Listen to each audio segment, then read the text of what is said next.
আল্লাহ তার জন্য দুইটা ফয়সালা লেখেন। কয়টা ফয়সালা? একটা হলো বারাআতুম মিনান নিফাক, গুরুত্বপূর্ণ একটা পয়েন্ট। অনেক বড় বড় হাসি গাছি হুজুররা কিয়ামতের ময়দানে তাদেরকে মুনাফিক হিসেবে উঠানো হবে। মুনাফিক হওয়া এটা বড় একটা পেরেশানির কারণ। এই জন্য হযরত ওমর ফারুক হযরত হুযায়ফার কাছে একেবারে ভিক্ষুকের মতো তিনি হাত পেতে আরজ করতেন, হুযায়ফা, তোমার কাছে আল্লাহ রাসূল যে মুনাফিকদের লিস্টি তালিকা দিয়েছেন, ওর মধ্যে আমার নামটা আছে কি নাই তুমি একটু আমাকে বলো। ওমর ফারুকের যদি এই টেনশন হয়, আমাদের আছে না নেই? আছে। সবচাইতে ভয়ঙ্কর শাস্তি হবে কাফেরের চাইতে, মুশরিকের চাইতে ভয়ঙ্কর শাস্তি জাহান্নামের মধ্যে হবে মুনাফিকদের। নাউজুবিল্লাহ বলেন, ইন্নাল মুনাফিকিনা ফিদ দারকিল আসফালি মিনান নার। তাহলে আল্লাহর রসুল বলেন, কেউ যদি, হুজুর এসে গেছেন আমি শেষ করে দিচ্ছি, আল্লাহর রসুল বলেন কেউ যদি 40 দিন তাকবীরে উলার সঙ্গে কেউ যদি নামাজ আদায় করে, আল্লাহ সাথে সাথে তার জন্য দুইটা ফায়সালা লিখে দেন। কাতাবাল্লাহু লাহু বারাআতান, তার জন্য দুটা পরোয়ানা লেখা হয়, দুটা সিদ্ধান্ত লিপিবদ্ধ করা হয়। বারাআতুম মিনান নিফাক, তার নামটা যদি মুনাফিকদের লিস্টের মধ্যে থাকে, আল্লাহ তখন নির্দেশ দেন 40 দিন তাকবীরে উলার সঙ্গে নামাজ আদায় করার কারণে তার ঈমানের পূর্ণতা এসে গেছে, তার নামটা মুনাফিকদের লিস্টের মধ্যে থেকে তুমি কেটে দাও, দিয়া মুমিনের লিস্টের মধ্যে নামটা তোমরা লিখে দাও। সুবহানাল্লাহ বলেন। এটা হলো 1 নম্বর সিদ্ধান্ত। নম্বর 2, আল্লাহর হাবিব ডাক দিয়া বলেন, আরেকটা গুরুত্বপূর্ণ পরোয়ানা আমার আল্লাহ লেখেন। 1 নম্বর পরোয়ানা সিদ্ধান্ত হলো বারাআতুম মিনান নিফাক, মুনাফিকদের লিস্টের থেকে নামটা কাটা দেওয়ার পরে তার নামটা মুমিনদের লিস্টের মধ্যে লেখা হয়। অনেক মুমিন আছে যারা সাময়িক কিছু টাইমের জন্য জাহান্নামের আগুনে জ্বলবে।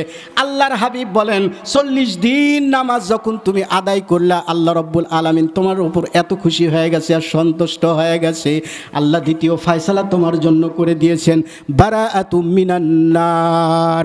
আল্লাহ ফেরেশতাদেরকে ডাক দেয়া বলেন, আমার বান্দা 40 দিন তাকবীরে উলার সঙ্গে নামাজ আদায় করার পর ঈমানের পূর্ণাঙ্গতা অর্জন করেছে, সুতরাং তার নামটা জাহান্নামীদের লিস্টের মধ্যে থাকা যাবে না।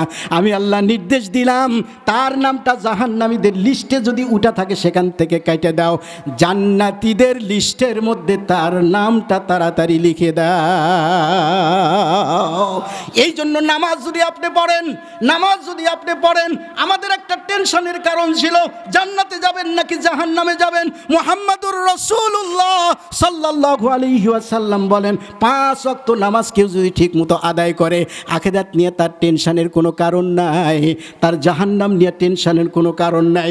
আল্লাহ রব্বুল আলামিন বিনা হিসাবে তার জন্য জান্নাতের দরজা খুলে দিবে। তাহলে বলেন তো, নামাজ পড়ার দরকার আছে না নাই? নামাজ পড়ার দরকার আছে।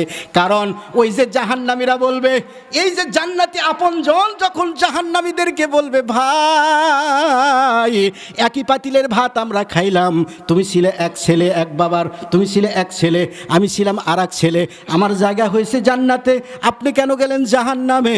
আর একই অফিসে চাকরি করেছি, আমার জায়গা হয়েছে জান্নাতে, আপনার জায়গা কেন জাহান্নামে?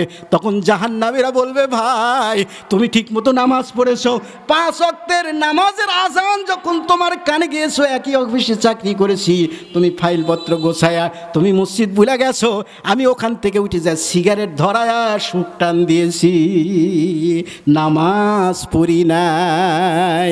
ক্বালু লাম নাকু মিনাল মুসাল্লিন, আমাদের 1 নম্বরের অপরাধ হলো আমরা নামাজ পড়তাম না।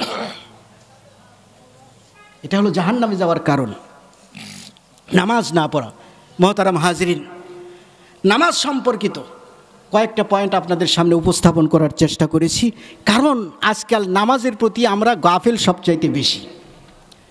এজন্য আজকে খোলাসা আলোচনা হলো, যে অবস্থায় থাকি না কেন আমরা আল্লাহর ডাকে সাড়া দিয়ে, আজানের জবাব দিয়ে আমরা মসজিদে গিয়ে হাজির হয়ে যাব আল্লাহর সামনে দণ্ডায়মান হওয়ার জন্য। আল্লাহ রব্বুল আলামিন আমাকে, আপনাকে, সবাইকে, দুনিয়ার সমস্ত মুসলমানদেরকে, মুসলমান নর নারীদেরকে 5 ওয়াক্ত নামাজি হিসাবে কবুল আর মঞ্জুর করুক। সকলে আল্লাহুম্মা আমিন বলেন।